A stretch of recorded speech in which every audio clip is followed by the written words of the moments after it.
the truth about Gandhi's ugly experiments. And I clearly say a lot about Gandhi, at least about how I feel, because I don't believe that mindset belongs in a war-torn nation or a broken nation, or just, yeah, I just think his mindset was absolutely poisonous. 77-year-old Gandhiji, and by his side, women as young as 17 and 18. They were asked to do something they did not want to, but could not refuse. Gandhi called it a celibacy experiment. His associates called it disturbing.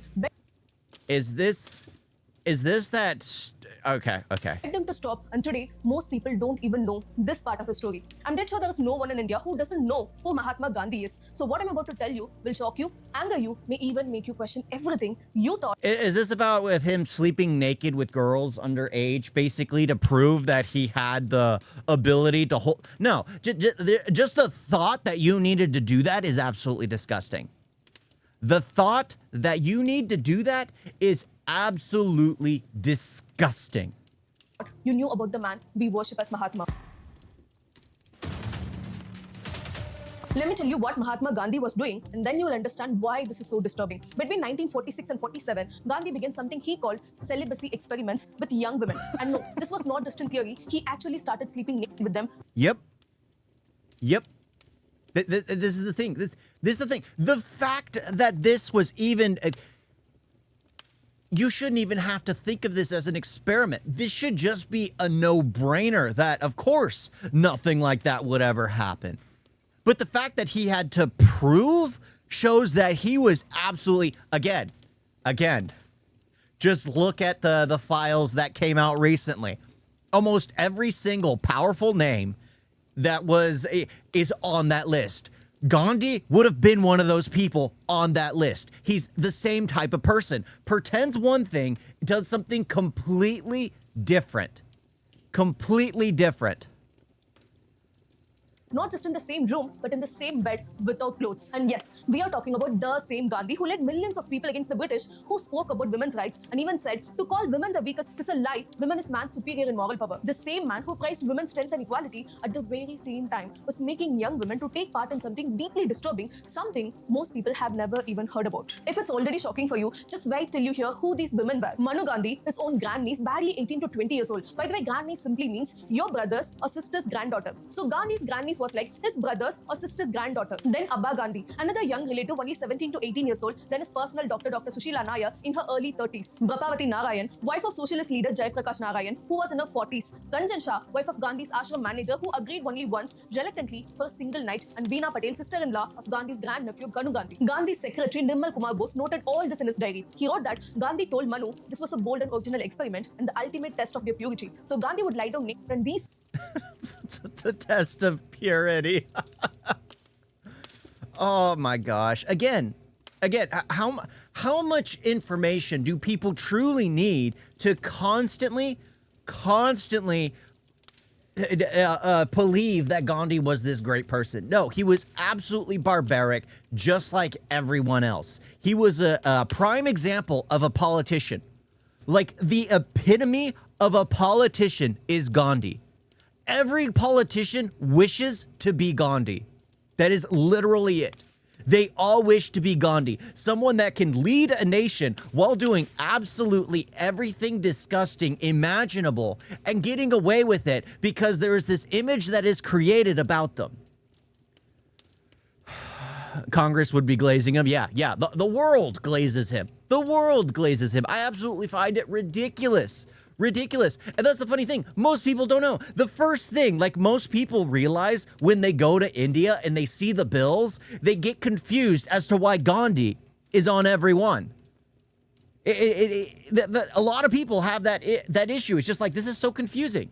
This is so confusing for a society that's supposed to be so advanced, so welcoming, so like for peace and everything. They literally have one person's face on everything. Young women too had to remove all their clothes and sleep next to him, not once, not twice, but night after night. And here's the worst part. Gandhi himself admitted in a letter that most of these women did not want to do it. He wrote that Abba slept with me for... Gandhi is like Donald Trump. No. Donald Trump is abhorrent and is open about what he does, primarily, for the most part. But everyone knows that the majority of what he says, he does. I mean, he's allowed. He's loud. Gandhi would say one thing, do another. That's like the epitome of a politician. Trump is more of a businessman than a politician. Of course, he's trying to become a politician. Hardly 3 nights, Ranjan slept Yeah, with me for he's only open one book. night. Almost all of them would strip reluctantly. I've written that they did so at my prompting. Here, reluctantly means they did not want to, but still did it. And when Gandhi says at my prompting, it means only because he asked them, not out of their own choice. Just think about that for a second. Gandhi himself admits that the women did not want to do it, but they did it only because he pushed them to do it. Now, let's be very clear. There is no evidence that Gandhi had sex with any of these women. But the bigger question is, was this even appropriate? Was it right? A 77-year-old man pressuring young women. That's the thing. It's not appropriate. It's absolutely not appropriate. Till his end, he was trying to make sure he is liked in both India and Pakistan, even after partition. I mean, bro, pick his side. Exactly. Yeah, such a disgusting man. It absolutely is. The thing is, it's like it is difficult to try and talk to people outside of India and try to get them to see Gandhi how he really was. Because as soon as I started talking with my wife, she'd tell me things, and then I'd start learning more things as well, and then I'd learn more, and then I'd learn more, and then I'd learn more. But then you tell someone, and they're like, no, he was this guy that was peace, that was love, that would have never hurt anyone. Well, then you would tell them that, he slept with underage kids. Oh, he didn't touch them, though. But they were both naked, sleeping together. I mean, that's disgusting. He basically divided the nation. He's one of the main sellouts of the nation. I mean, yeah, it's weird trying to talk to people because everyone has built up this idea in their head to strip and sleep beside him even when they clearly did not want to. And please, before anyone starts blaming these women for not refusing, remember this, most of these women were completely dependent on Gandhi. They lived in his ashram, had no other source of income, no family to go back to. What choice did they really have?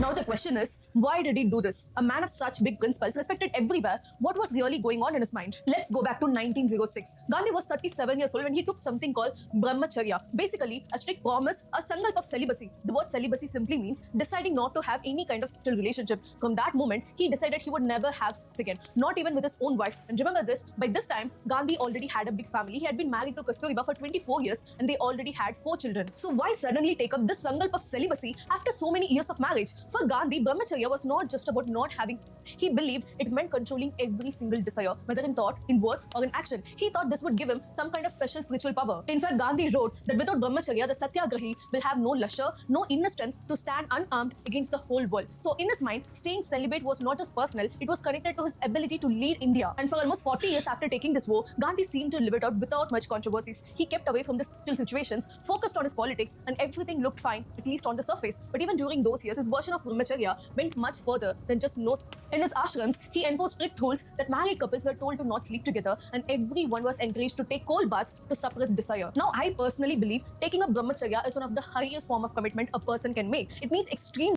Should have neutered himself then? Yeah, absolutely. Absolutely. If he wanted to not do anything, he should have just done that. Gandhi wanted to become a father figure for both India and Pakistan. Is that what you're saying? For both India and Pakistan. Yeah. He just wanted to be the one that was at top. Is my wife a raw agent? No comment, and I'm definitely not a CIA agent. Definitely not.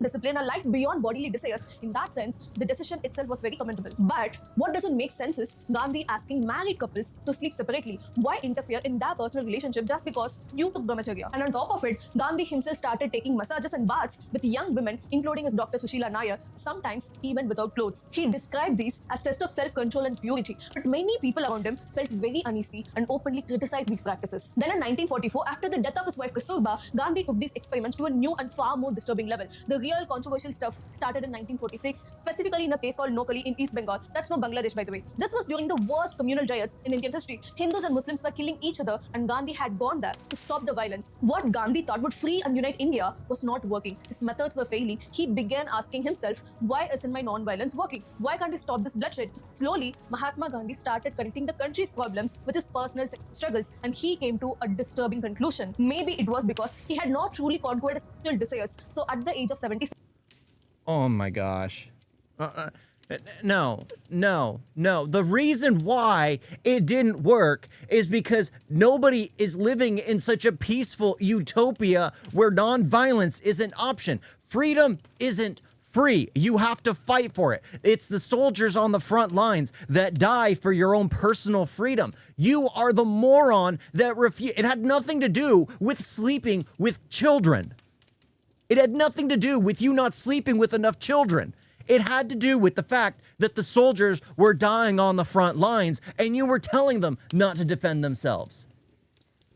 Gandhi is not any freedom fighter. He was just a puppet or a tool used by British to put up a show for people and fooling them by independence, especially still be able to control India after leaving. Yeah, his party was in charge for decades.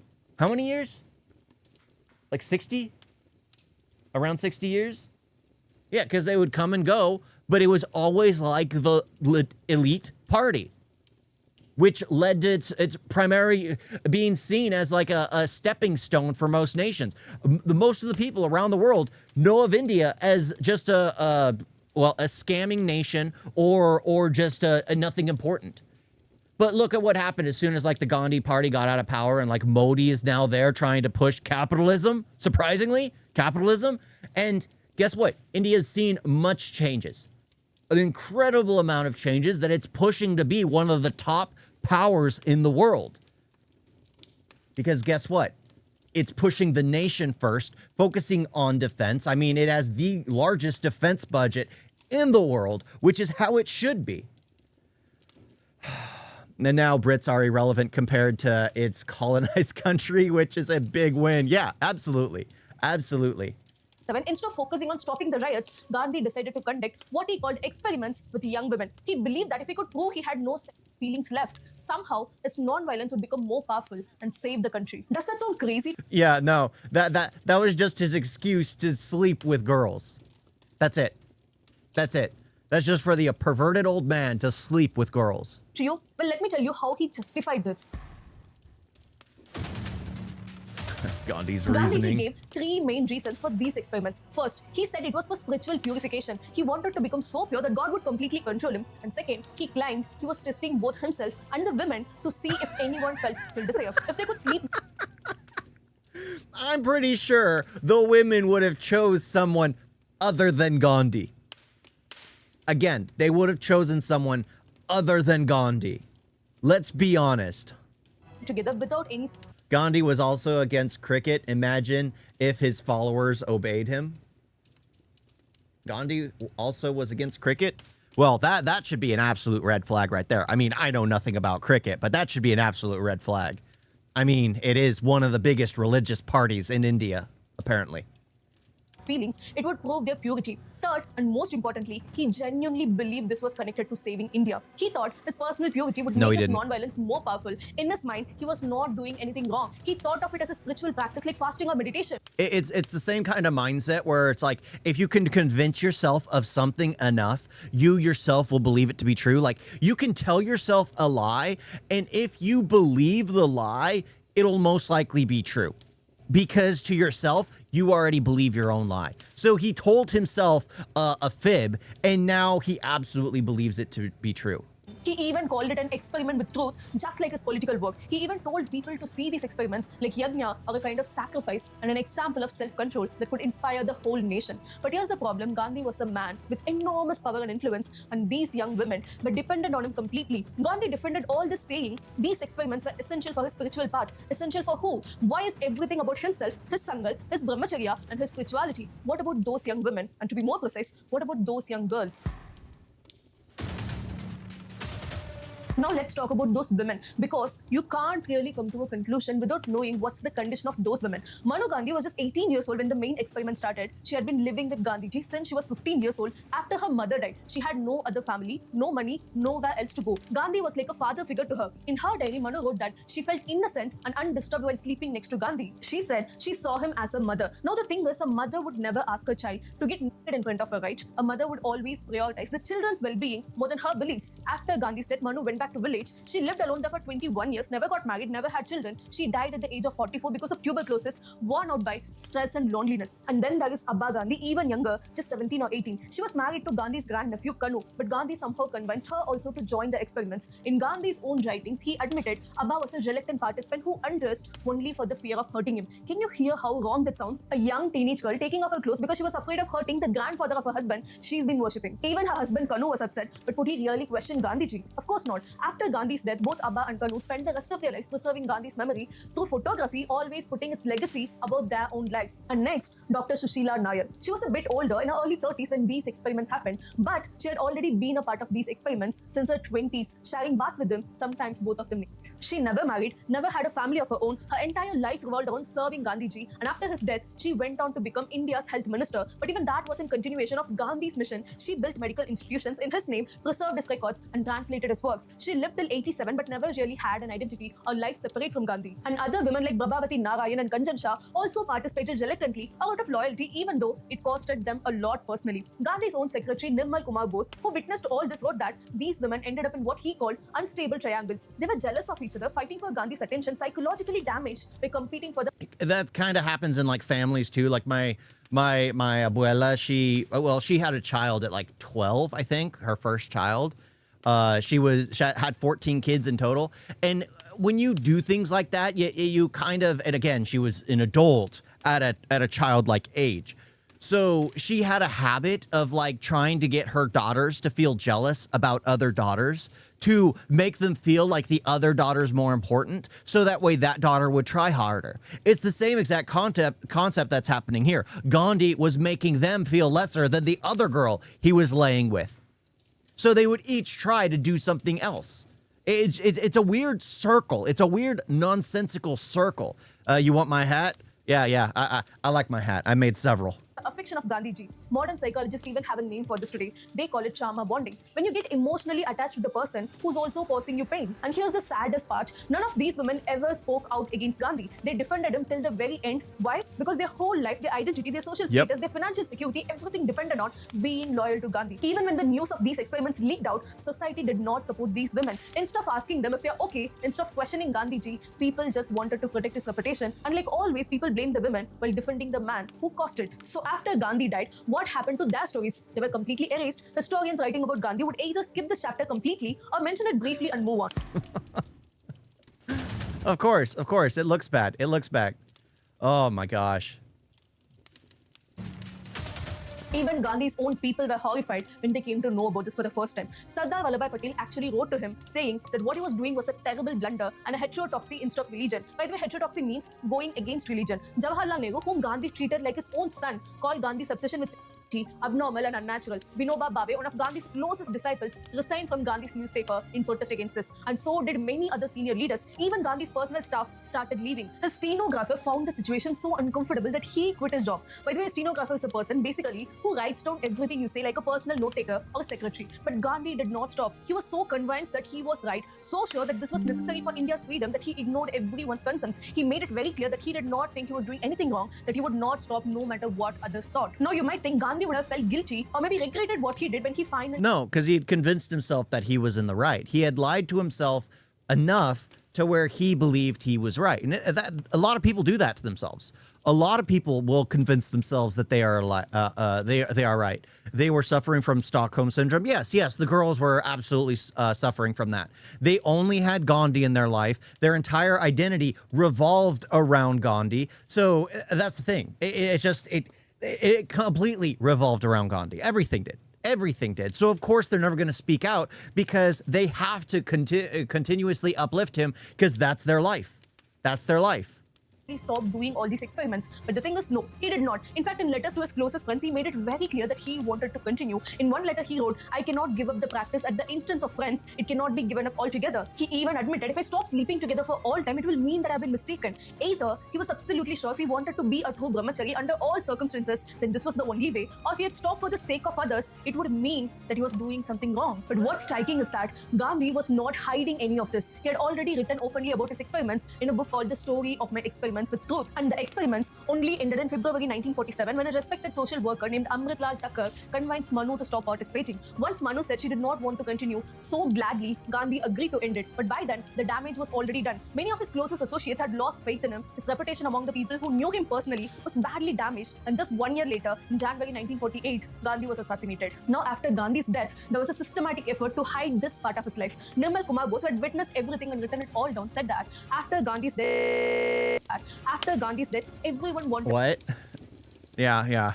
Gandhi's a curse. All further discussion of the celibacy experiments. Books were written about Gandhi that completely skipped the chapter. School textbook never mentioned it. The government never talked about it. It was as if these experiments never even happened. And that's how we ended up with the clean, sanitized version of Gandhi that we all learned about. But please remember, knowing the full story does not make Gandhi's role in India's freedom struggle any smaller. He did contribute a lot, and we should be grateful for that. But also remember, what was the problem? So my audio device has been running for the past few months without turning it off once because it doesn't have a sleep mode that it apparently just messed up all of a sudden. Like the audio going into it was perfectly fine. It was the audio coming out that was the issue. And I couldn't even turn it off. The power button wasn't even registering. I had to unplug the entire thing. history is never simple. People are never simple. Think about it. This is a country where we even question Lord Rama for abandoning Sita. People worship him with crazy devotion, and yet, the moment the story mentions he doubted Sita's purity, the whole nation stands up and asks, why did he do that? We belong to a culture where we even question our gods when they are seen to make mistakes. Then why should Gandhi be an exception? Respecting someone's contribution does not mean blindly worshipping them. I'll tell you something. Well, the funny thing is that now with Gandhi, people are even questioning his contributions altogether.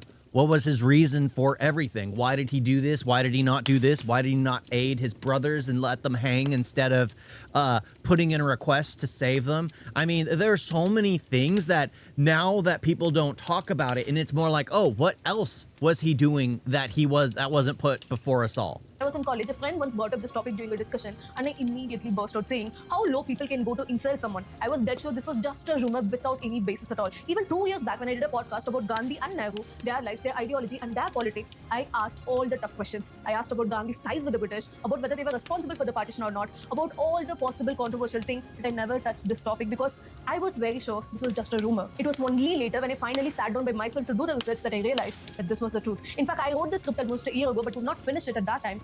I left it midway because it was too disturbing. This was a man I had worshipped, and I did not want to believe it. Trust me, I tried. It feels better being on the outside, seeing it and going like, yeah, typical human being, typical politician. Just disgusting. My best to come up with reasons. What was he thinking? Why would a man of such caliber would do something like this? I pushed myself to find a justification, but I could not. As a woman, as a young girl, I felt I could overlook anything else but not this. And I know many of us put Gandhi on such a high pedestal that we want to find. Not me. I just kept hearing people talk about him. It's like, okay, he spoke of peace. Okay, he spoke of peace. All right, whatever.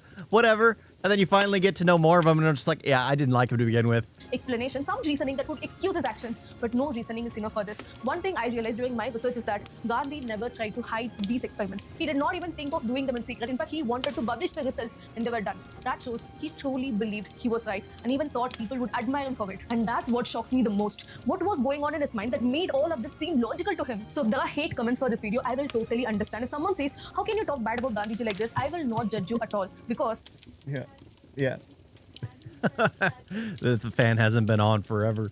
Yeah, the thing is, people will always try to defend someone that they have a great ideology with. I mean, look at the people who immediately will back when ICE does something wrong, and look at the people who will always see ICE doing something wrong. In the end, people will always back their ideology instead of looking at the facts and going like, okay, this doesn't sound right, this doesn't look right. I was that person once. I too got angry when someone brought it up for the first time. But here we are at the end of the day, facing the facts, facing the truth. And the truth is, we often over-glorify historical figures. We forget that they were also human beings. Not saints, not gods, just people. Yep. And human beings are never black and white. Yep, there's always gray. Oh, that and they're politicians. Never trust a politician. Never. Absolutely never. Politicians are only in it for themselves. That's always the case. They only care about themselves. In the end, it's just about how they can have their name remain through time. It's that simple. It's that simple. You guys got a video?